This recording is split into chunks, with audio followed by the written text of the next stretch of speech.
Today we're showing you a John Deere 4300 four-wheel drive tractor. It's an open operator station tractor. Has just over 3,300 hours on it.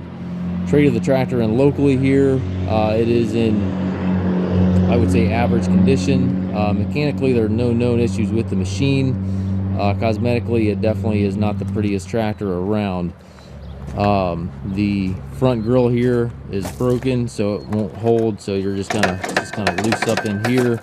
I don't believe the hood is latching either, so that is not latching. Looks like the hood got replaced at some point. Again, no known issues with the machine. It is one of our budget-friendly tractors, so it is selling as is, where is. If you would like to come in and check the tractor out for yourself, certainly feel free to do so. Make somebody a nice little brush hogging tractor, nice little tractor to maybe put on some hunting land or anything to that nature. Not going to win any beauty contests, but it does run and work. Has the gear transmission, 3 ranges back here.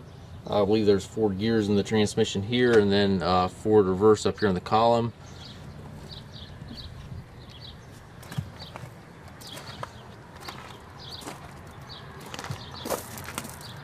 If you have any questions regarding the tractor, please feel free to contact us at massedtractor.com.